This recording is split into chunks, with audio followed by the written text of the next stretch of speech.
Buenas tardes. La verdad es que lo primero que tengo que hacer es agradecer a la organización que haya contado por segunda vez, bueno, podría por tercera, pero la segunda no pude acudir, que hayan contado conmigo y que me hayan ubicado en la presentación o en la coordinación de esta mesa, que verdaderamente es una mesa de excepción. De tal manera que, una vez más, gracias a la organización.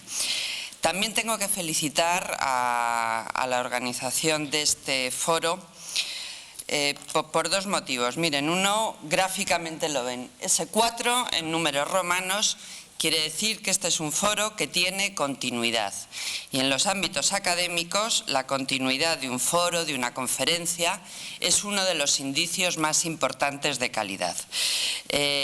Naturalmente, todos deseamos que ese 4 romano se convierta en 5, 6, 7, etcétera, etcétera.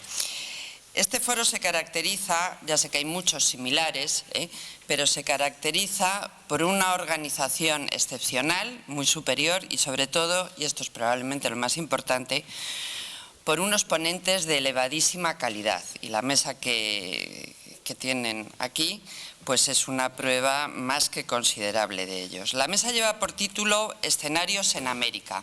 Si estamos hablando del cannabis, de la regulación del cannabis y quizá en última instancia también un poco de la política de drogas en general, la verdad es que este título es especialmente relevante, es decir, es un ámbito protagonista, el ámbito americano. Y lo es por dos razones. Vamos a mirar a América del Norte y vamos a mirar a América Latina. En Estados Unidos de América se ha producido un fenómeno que es la legalización paulatina del cannabis, en un primer momento medicinal, pero en un segundo momento recreativo.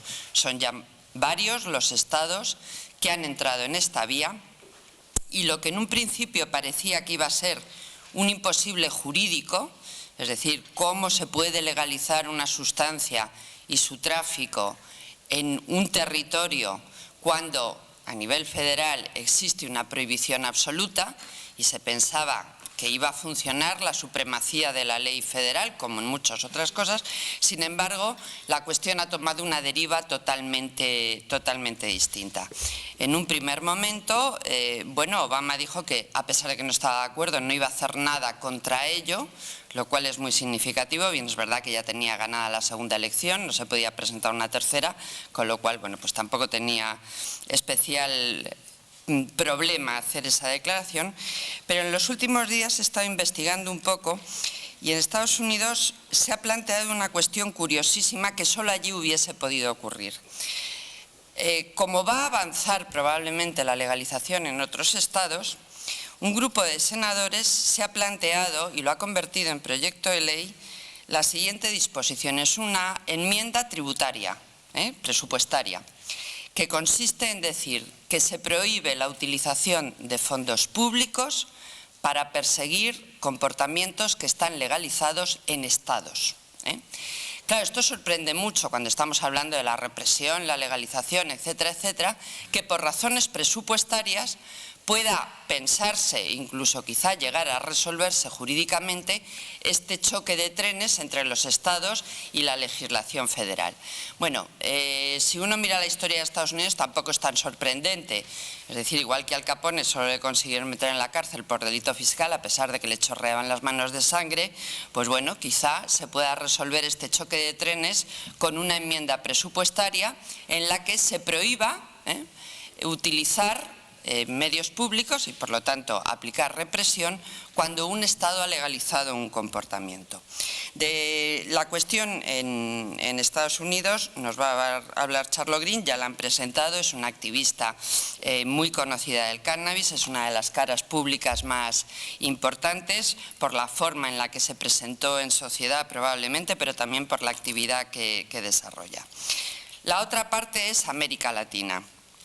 América Latina tiene un protagonismo excepcional hoy en las cuestiones de drogas, probablemente por dos razones. Una, porque América Latina ha pagado con sangre propia la prohibición.